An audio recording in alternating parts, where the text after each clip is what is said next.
Là, j'arrive sur une bosse, une vague, et la moto m'éjecte, et là je réceptionne sur le dos, et là je sens un grand crack dans la moelle épinière. Je me retrouve directement en ayant perdu l'usage de mes jambes, c'est instantané, hein. En une fraction de seconde, je sens que c'est le drame. Arrivé en France, on me dit que je ne me remarcherai probablement jamais. Et là, moi, je décide de partir au combat en rééducation.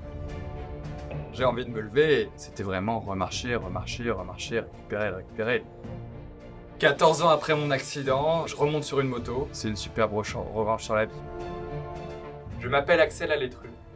Je vais vous montrer que rien n'est impossible. La moto, c'est arrivé très jeune. Mon père pratiquait le motocross. Je suis tombé dedans quand j'étais petit, quoi. Je commence les compétitions assez rapidement. Au fil du temps, après, j'ai commencé à gagner des premières compétitions. Championnat régional, puis championnat d'Europe, puis championnat du monde. Et après, on tombe vraiment dans l'engrenage où là, on commence à se dire que potentiellement, on peut accéder au niveau. Le 27 juin 2010. On est, à ce moment-là, on est sur le Grand Prix de Lettonie. C'est un Grand Prix, une course que je ne connais pas, ce circuit qui est un peu spécial parce que c'est du sable. Il est glissant, il est mou à la fois. Et à l'époque, j'ai pas forcément l'expérience par rapport à mes concurrents. La veille, je fais une très mauvaise qualification. Je fais 24e. Et c'était décevant pour moi parce que j'avais une très mauvaise place pour le lendemain sur la grille de départ. Et malgré tout, le lendemain, je fais un super départ en première manche. J'arrive à revenir et sortir 5e au premier virage. Je me sens super bien, je roule vraiment en étant détendu. Et là, j'arrive sur une bosse, une vague. Et la moto m'éjecte. Et là, je réceptionne sur le dos. Et là, je sens un grand crack dans la moelle épinière.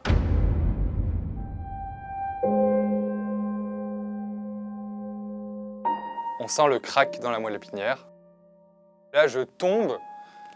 Vraiment, il n'y a rien vraiment de spectaculaire. Et le fait de réceptionner sur les fesses, il y a une onde de choc dans la colonne vertébrale. Et clac, la colonne vertébrale se brise. Donc là, je me retrouve directement en ayant perdu l'usage de mes jambes. C'est instantané, hein. En une fraction de seconde, on ne peut plus marcher. Là, je sens que c'est le drame. J'ai la capacité de ne pas paniquer, de rester vraiment concentré. Je sais que c'est un moment qui est crucial pour le reste de mes jours parce que le moindre petit détail pourrait endommager encore plus ma colonne vertébrale.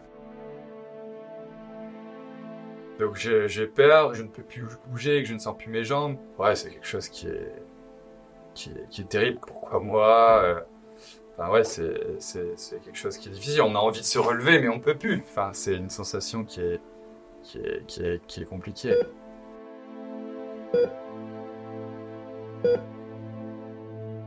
Arrivé en France, on me dit que je ne me remarcherai probablement jamais. Difficile à digérer à 20 ans.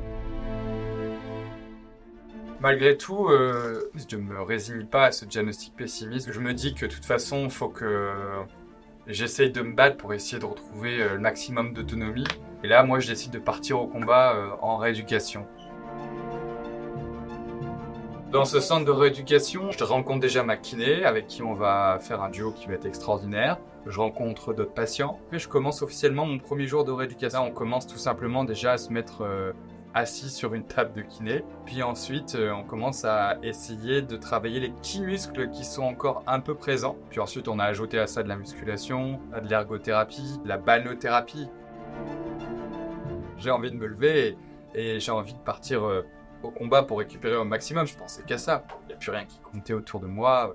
C'était vraiment remarcher, récupérer.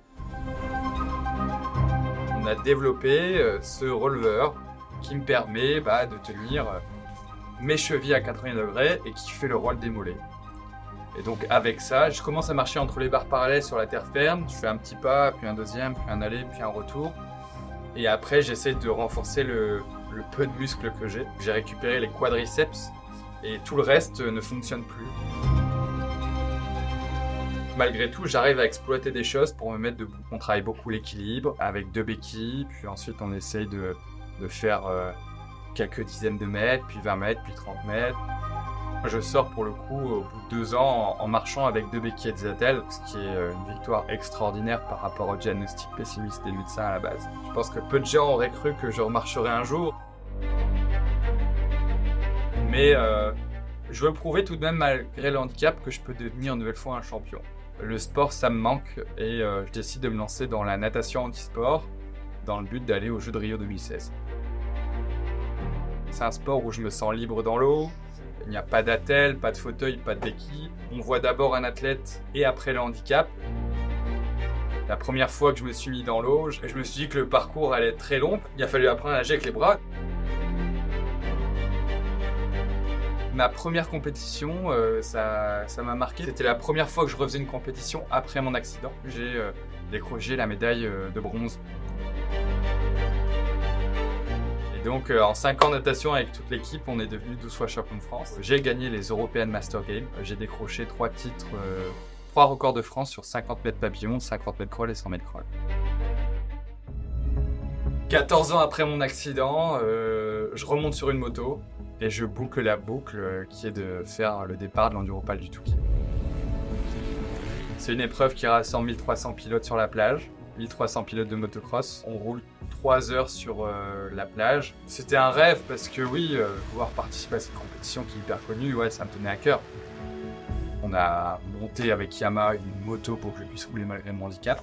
Et avec toutes les commandes au niveau du guidon, les vitesses au guidon, le frein au guidon. Donc là, encore plus compliqué parce que la moto, il fallait freiner, embrayer, passer les vitesses.